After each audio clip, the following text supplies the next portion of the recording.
Okay, thank you. This is a great opportunity, and Kate and I have been looking forward to this. As she mentioned, this is sort of a companion presentation. It's a bit out of order in the sense that I'm presenting on adolescent health and development in context 1, so the 10-year-old project here, but this will give you some idea of the kinds of things that we're or have been interested in and how it may be carrying forward into AHDC2. So I'm going to do a couple of things here. I'm going to address a research question and also a methodological question. So the research question focuses on, my background is an urban sociologist. I'm interested in how context, neighborhood contexts affect adolescent development. So I'm interested in testing a long-standing perspective on exposures coming from the neighborhood effects literature in the social sciences, and that has to do with whether racially isolated black youth, that is, black youth who have little access to non-black neighborhoods where organizational resources are typically concentrated, do they have higher levels of risk behavior? And we'll test that next to a alternative approach, which suggests that actually exposure to those non-black neighborhoods may increase the likelihood of experiences of discrimination, racial exclusivity, and in turn, negative affect, stress, and risk behavior. So you can kind of see how this is leading into the AHDC2 project. The methodological question is whether we can actually get at risk behavior using EMA. What do kids give us when we ask them, are you engaging in these behaviors right now? That will hopefully also come out of this talk. We'll try to cram all this into 8 minutes. So we don't need the theory.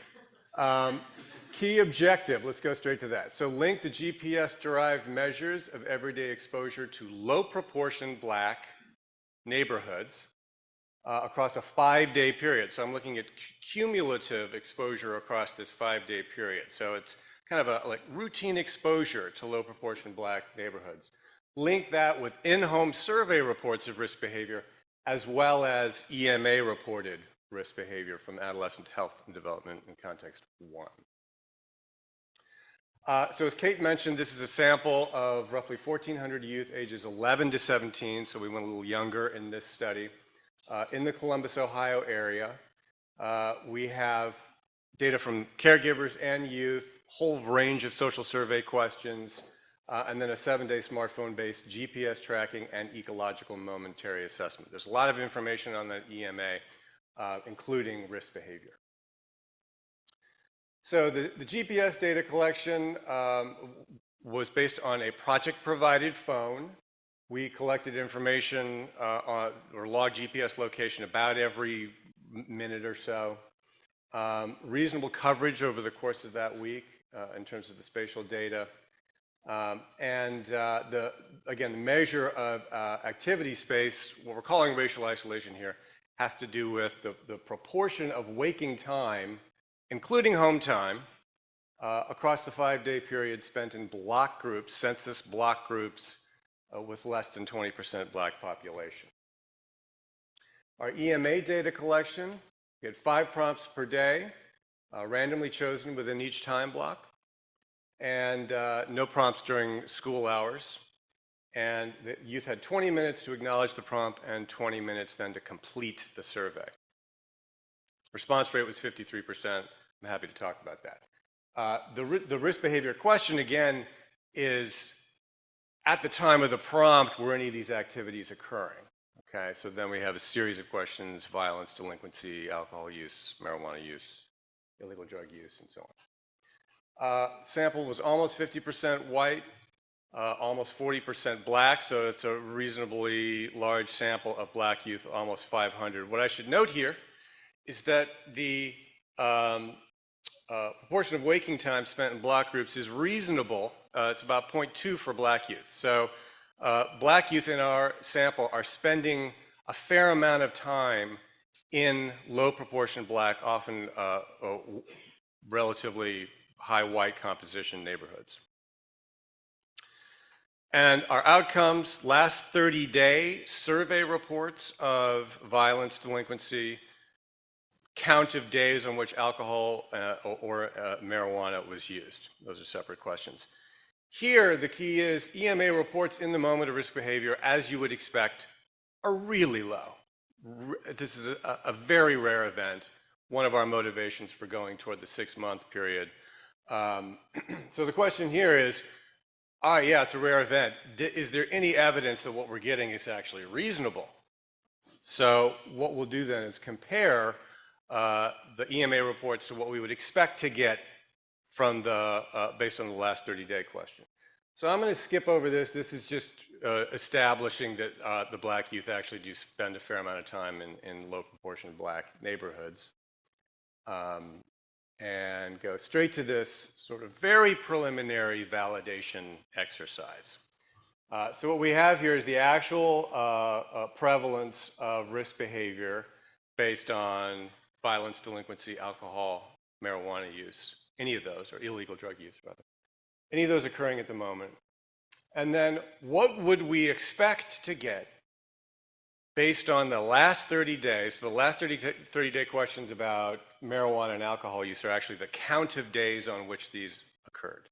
So we can actually use that information then under a variety of assumptions to get at what we'd expect to observe on the EMA, given how much time the EMA is actually accounting for in terms of reporting period.